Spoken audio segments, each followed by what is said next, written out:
Welcome to 3 Count Commentaries. Today we'll be having a discussion on, is the era of the giant actually over in wrestling? Now, I've been considering this for a while myself, with the failures of the great Khali, and with Satnam Singh getting over like a fart in church or a mosque. Let's talk about if it is time to retire the concept of the Goliath, the giant. Now, I stumbled upon an article on slamwrestling.net from Jonathan Schwartz. It was written April the 10th, 2022, following Omos being defeated by Bobby Lashley at WrestleMania 38. It says, buried in the second match of the evening was one of the more interesting results. Bobby Lashley, making a return from injury on a week's notice and without his manager MVP, defeated the previously unbeaten Nigerian giant Omos in 6.5 minutes. Of course, Omos got his heat back the next night on Raw with a scorned MVP turning on Lashley and taking on Omos as a new protege. But still, Lashley beat the big man like Ultimate Warrior beat an end-of-career Andre the Giant during his ascendancy. In this case, the guy with the more upside lost, and lost badly. Now, I think that he's kind of overrating the concept. No Giants match should be a half hour. So when we, you just don't want to see it. Like, either in a battle of giants, either you lose fast or you win fast. I don't expect, like heavyweight boxing fights, go the full 12 rounds. That somebody's doing something wrong. That, literally almost nothing is landing flush if the heavyweights can go the full 12 rounds. Otherwise, and guys usually don't have the cardio to go full 12. So, a head-on collision, 6 minutes, a Lashley and a Omos, that seems about right to me. I don't think that match should be 30 minutes of back and forth. What exactly? I mean, back and forth what? What would they be doing for 30 minutes that they can't do in 10? But let's continue what we had to say. WWE and WWF before that, WWF, used to be known as the big man's territory, where supersized heels would be cultivated, fed a series of talents on their way up the crowd, paired with a manager to guarantee heat on their way to a series of against a dominant babyface champion. From there, results will be predictable, unless you were a fan watching in real time a series of main events. The first two inclusive, or the heel winning by disqualification or count out or bloodshed, followed by a triumph by Bruno or Pedro or Backlund or Hogan or Savage or Warrior or Hart. This formula worked for wrestlers as varied as Gorilla Monsoon, Killer Kowalski, Don Leo Jonathan, Blackjack Mulligan, Stan Hansen, and the Spoiler, through Big John Studd, King Kong Bundy, and Andre the Giant, and even Undertaker, Diesel, Psycho Sid, Justice, and Earthquake. While the Giants themselves had varying levels of ability, all were booked in a way that hid their limitations, where they had trouble expressing themselves. A roster of established antagonists held the microphone on their behalf. Favorable camera angles or soapboxes made these men look like even greater Goliaths, as did being paired with smaller opponents in their first televised matches. Where stamina or in-ring limitations became an issue, it was possible to conceal them through 6-man tags or tag team matches or battle royals. The latter being Andre the Giant's specialty, which mostly required him to stand still and refuse to budge when other wrestlers were attempting to toss him. The sheer shock value of their size helped build a house, but was generally not a long-term proposition. In the days before WCW failed, the territory system helped move these attractions from place to place before they wore out their welcome. Then the WWF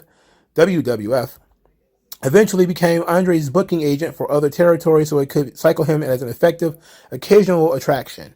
The idea that a giant would so readily take a fall, especially to a much smaller opponent, would just strain credibility. And yet, as wrestlers have gotten bigger and their skill set smaller, in part due to their limited number of platforms for them to learn their craft, we see a lot more results like Omos versus Lashley, in which giants routinely lay down for smaller but more skilled opponents. This is true, but I think this is mostly due to certain people not knowing how to book giants, and Vince being the only one who really knows how to get the most out of a giant when he decides he's going to get the most out of them. Now, we know that there's big guys that Vince has tried to push that it didn't quite work out. But we know that when Vince really is keen on a giant, a big dude, he's going all in. Now, when we're talking about Amos, for instance, Amos was undefeated for a while before this, before he lost to Lashley. But you also have to acknowledge rather, that he was crushing guys in that tag team with AJ Styles too. So the traditional giant trope was actually being used with Amos. Him losing to Lashley, who is billed as the Almighty, a black Superman in a sense, shouldn't be that big of a deal, and it shouldn't really trigger this long of an article because there's more of this. But I understand where the writer is coming from, and it made me something that made me consider myself. So he continues. I'm skipping parts of this as I talk, by the way, so I'm not reading the whole thing. The giant who runs roughshod over his competition is a trope. His size comes with presumed feats of strength. Whole move sets are designed around the idea that he picks up his opponents and plants them in the canvas from a dizzying height. There's a reason so many execute chokeslams or power bombs. The story these giants tell best is how our greatest heroes defy the odds. David versus Goliath matches have long been a critical part of that narrative. But David's victory over Goliath is meaningless if Goliath rolls an ankle and can't make it to the battlefield. It says, Omos's defeat may stand as an exception to this rule. His WrestleMania loss is being used to advance Lashley's story by turning him face and his own by aligning him with one of WWE's few effective managers. But it's safe to say that the day of the wrestling giant has passed. It used to take a great little man to beat a good big man. Nowadays, not so much. That is still true. It's still true in places that book like they make sense. WWE, and I say this, this video is going to definitely come out before Shanky has his match with Ricochet. But, and I'm pretty sure Ricochet is going to win that match. That's something, because Ricochet is small. We're talking about relative, like this article is triggered by Amos and Lashley. Lashley is not a small man. That's the first thing that we really need to get. We should have got this established early. Lashley ain't small. Lashley's like 6'5", 6'6". Okay, he's a big dude and he's muscular as hell. He's a meat mountain. Lashley is a giant, right? Lashley is no small man, right? Ricochet is a small man. WWE very, very, very rarely has a guy the size of Ricochet beat a giant. It's very rare. When you had, and this article mentions Shanky, who has been beaten like a drum since he was called up. Now he is wildly inexperienced. And this article does make an allowance for, giants who are inexperienced. Andre the Giant also did a lot of jobs when he was inexperienced and young. That's just kind of how it is. Before you find yourself, you have to kind of find yourself. But WWE doesn't typically feed guys the size of Shanky to a guy the size of Ricochet. That's not a typical WWE thing. But again, you do see it in other promotions, and you see it in other promotions basically because they try to act like everybody is the same size, everybody has the same skill level, everybody should tell the same story, everybody should work matches the exact same way. That is the oddball thing about it, because when you talk to people about WWE, they say, "Oh, everybody's supposed to work the same." It's like, well, no, because giants. When you're considered a giant in WWE, you don't work the same as a smaller guy in WWE. And they really do enforce those stereotypes about big guys not really selling too much or overselling for smaller guys.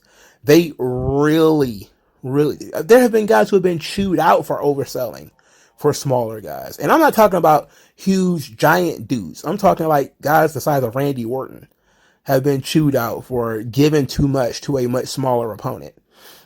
That's what WWE does. Not only independence, it's routine to see a guy like Keith Lee take a goddamn power driver from Adam Cole. Like that's the kind of stuff that usually kind of flip me out. Because again, Keith Lee is a giant meat mountain. Like he's not as built as Lashley, but he's still a big dude. He shouldn't be out there taking power drivers from Adam Cole. But the NXT style and the independent style, which was one and the same at one point, says that that's perfectly fine. That's what we should be doing. But that's not what WWE is all about. In fact, WWE is still the land of the giants. Roman Reigns is no small man. Okay, Roman is not small. Drew McIntyre is not small. Randy Orton is not small. Lashley is not small. Now, they're not as big as Omos or Shanky, but these guys are not small.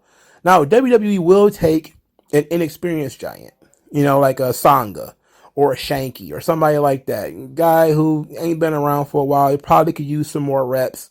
They'll put him out there and they'll do some good stuff with him for a little while, and then they'll have him lose. I was particularly bothered by Sanga losing to Grayson Waller for the very reason that this article is discussing. Grayson Waller isn't a giant killer. That's just not his character. I don't see why we tried to make that happen. That made me groan. But we went from collectively groaning at Omos beating AJ Styles in a very short time to saying, well, the big man, the era of the big man is over because Lashley, who is no small man, beat Omos, who is, of course, a much larger man, but largely inexperienced. And the story of the match is that Omos made mistakes that needed to be covered by experience. And when we talk about Omos, of course, we have to also talk about Omos and paired up with MVP, which actually goes back to what this article is talking about. And that is that Omos needed a voice. He needed a vocal, person to cut promos for him. And this is what he got in the form of MVP. That was his part of this storyline. He was inexperienced. He had the size and the strength, but he's a big guy who doesn't really know how to apply that size and that strength. So he's got to learn. And this is part of Omos's learning curve. That's been the story with Omos for the last couple of years, is that he is a giant dude who at first he was just kind of doing what AJ Styles told him to do. And as long as he listened to AJ, everything was all right. And then he started, having his own ideas, and he kind of got tired of AJ talking crap. And then it flipped from that to Omos felt like he didn't need AJ anymore. He had kind of overgrown AJ. And then he started going off on his own. And then now we kind of got Omos has been humbled. He had a nice little run of beating guys, AJ Styles included. And then he came across somebody who was not small, who was experienced, and could withstand the punishment that he could dish out as a giant. And now he's got to be able to fight against somebody who's not small. And, the guy who can actually fight back, somebody who can withstand the pressure and the pain of being, body slammed and choke slammed from a far height. And he wasn't able to do it. Now he's got a manager, and this manager is going to plug in those holes that he has in his game. So it wasn't he lost in a short match, therefore the era of the big man is over. It's like, no, WWE still books smaller guys like small guys. Which is probably one of the reasons why a guy like Finn Balor is in the situation that he's in. A reason why a guy like Rey Mysterio, a guy like Pete Dunne, or they call him Butch, the situation that these guys find themselves in is because there will always be priority for giants in WWE. Now, outside of WWE, there's no guarantee, because outside of WWE, a guy who's 5'7" is going to give you a Canadian destroyer, and by God, you're going to take it. Or, so, I mean, it is what it is. So that's kind of outside of WWE, but inside of WWE, yes, we see giants losing more often, but they're not exactly losing to much, much smaller guys that often. It's not a regular thing to see a guy like Ricochet beat a guy like Shanky. It's not a regular thing that happens on TV. In fact, the opposite is often quite true. And that really bothers a lot of people too, because it seems like the big guy doesn't really earn his spot. That he gets more chances and gets more opportunities because he's big. But I think that the audience is not that captured by the bigger guys as much anymore. That there is a little bit of that. I think Omos had a bit of a aura about him. Went from his team with AJ Styles, and then the more he came out there on his own and he couldn't really do much of anything, there was nobody for him to stand in behind and be much bigger than. Every match was just him lording over the smaller guy. And that's cool at first, but in a way, what made Andre special, and I think this article mentioned that, was that these guys were used sparingly. That has really been the problem when it comes to the wrestling giant in the modern day, is that we've gone from giants wrestling every once in a while to you got to be on TV every week. And you're expected to work matches every week. Now, in terms of whether a giant should be working a 10-minute match or a 20-minute match or whatever, no, I don't buy that. There ain't too many of them that I think should be working that long. But I don't think the era of the big man is over. Roman's not small. Lashley's not small. McIntyre is not small.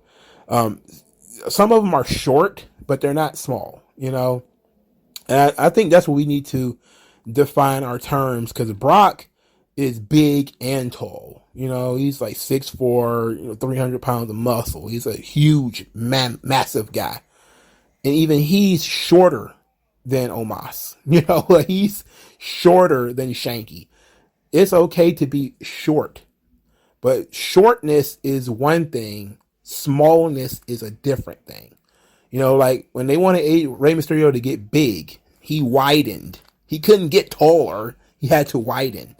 So, you know, you got Finn Balor, who is small. He is short in stature and he's skinny.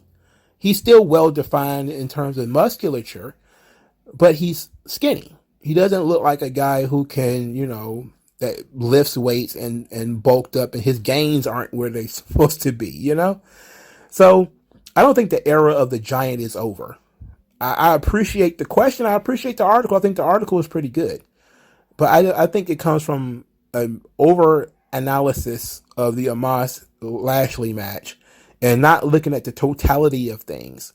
And that is, in most contests where a giant is involved, the giant is going to win. Still, you know, even today. And that bothers a lot of people because they don't care about that. And I say the visual story is the most important story. Just tell that one. And then when you can work everything else around the visual story. And, you know, you'll get occasionally, you know, your Grayson Waller and Sanga situation. You'll occasionally get that in wrestling today. Far more prevalent than it used to be. But I don't think it's enough to warrant people to be concerned about the fate of the Goliath in wrestling today. But let me know what you guys think in the comment section below. Like, share, and subscribe. And I'll talk to you guys later. MagMongoSlade. Best house I ever drew, Daddy.